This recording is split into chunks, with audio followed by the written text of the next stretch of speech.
James Taylor lick number 7 from You Can Close Your Eyes. This is probably the most iconic James Taylor lick you will learn. It's interesting that it shows up as number 7 on our list, but that's just because of the order in which it appeared in the song. He loves to include it in many of his songs, so if you learn it once, you'll learn it for all of them. As we've talked about multiple times in this series, I would suggest making an adjustment to how you play the A with your left hand. Instead of the traditional fingering here, I would switch your middle and pointer finger. You can play this lick this way. You will probably just run out of room to play it cleanly and efficiently, and your fingers will trip over each other and crowd each other out. If you play this way, you have a little bit more room to do what James Taylor does. So we begin with our pointer and middle finger only. We don't need our ring finger just yet. So we're going to play. And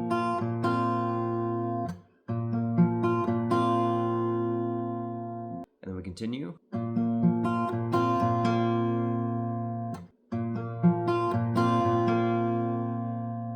That's the easy part. From here it gets much more interesting. We put down our pinky finger on the 3rd fret of the B string, and we play these 3 strings. And then we're going to lift off our pinky and put down our ring finger and have a complete A chord fretted there. And then we're going to play just the top 2 strings and do a pull-off.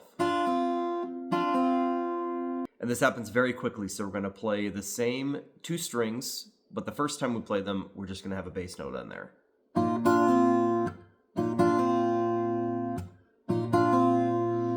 And then we play the G string. And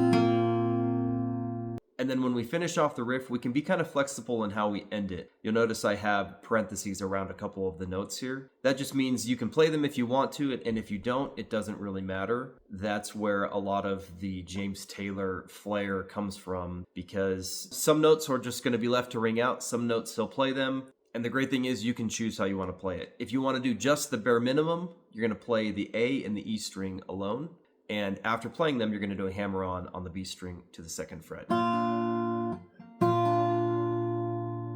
And I know right there it doesn't really sound like much, but as you're playing through it, the strings previously are going to still be ringing out, and you're going to get that hammer-on in addition to everything else that's sounding out. So if we play just the bare minimum, you have this. And you hear how when we play that hammer-on at the end, everything resolves. You hear that resolution there. And that's like the magic of the James Taylor sound, is he loves doing those hammer-ons in that manner.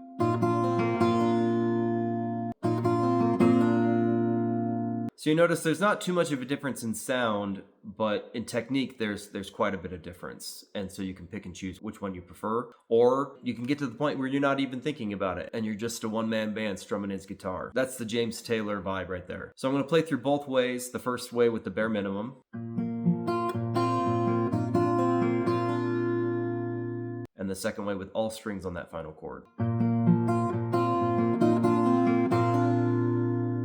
Now, if you would like to learn the lazy way, or if that riff is just too fast for you to play, which is understandable because it is quite technical and it is very fast. The very interesting thing about this riff is you can completely eliminate that key 3rd fret of the B string. And if you're familiar with the song, your ear fills in this sound for you and you don't really even have to play it. I'm going to play through it again, and I'm not even going to play the 3rd fret of the B string. I'm going to completely eliminate that note, and you probably will not notice much of a difference. So you'll notice right there, instead of playing this, the full riff, I play this. Versus. So like I say, your ear fills it in for you, and it's an option for you. If that riff is too fast for you to play, you can get through it, and people are going to think that you actually did play it when you really didn't.